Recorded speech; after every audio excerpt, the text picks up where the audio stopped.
Free coaching పేరుతో students భవిష్యత్తుతో ఆడుకోవాలనుకుంటున్న విజయానంద్‌కి బుద్ధి చెప్పడం కోసం సిద్ధార్థ్ అక్కడికి వెళ్తాడు. ఇంకా నా జీవితంతోనే ఆడుకున్నది కాకుండా ఇంకా ఎంతమంది స్టూడెంట్స్‌తో నువ్వు ఇలా వ్యాపారం మొదలుపెట్టావు. వాళ్ళ మీద పెట్టుబడి పెట్టినట్టు పెట్టి నీ లాభాల్ని చేకూర్చుకోవడం కోసం ఎందుకు వాళ్ళ జీవితాలను నాశనం చేయాలన్నట్టు నిలదీస్తాడు. అయితే నేను మంచి పనే చేస్తున్నాను. అందరికీ ఫ్రీ సీట్ ఇచ్చి ఫ్రీ కోచింగ్ ఇప్పిస్తున్నాను అన్నట్టు మాట్లాడుతూ ఉంటే దీని వెనకాల ఏం కారణం ఉందో నాకు తెలీదనుకుంటున్నావా అంటే, నువ్వు నన్ను ఒకవైపే చూస్తున్నావు, మరోవైపు చూడటం లేదు అంటే, మరోవైపు చూశాను గనుకే నీ విశ్వరూపం నాకు తెలుసు కాబట్టే నేను నిలదీయడానికి వచ్చానట్టు వార్నింగ్ ఇచ్చేసి వెళ్తాడు. మరోవైపు ప్రేరణ తల్లి ఇందిరకి ఈ ఈశ్వరి ఎదురవుతుంది. అంటే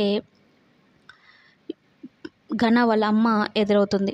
ఇక ఇద్దరూ కలిసి రాజశేఖరం విషయంలో మాట్లాడే మాటలన్నీ ఒక్కసారిగా ఈ సుధా కారణంగా బయటపడడం జరుగుతుంది. ఎక్కడ ఇందిర తన భర్త రాజశేఖరం అని చెప్పేస్తుందో, ఇద్దరు గొడవలు పెట్టుకుంటారో, తన చావు మీదకి ఎక్కడొస్తుందో అన్నట్టు భయపడిపోతారు.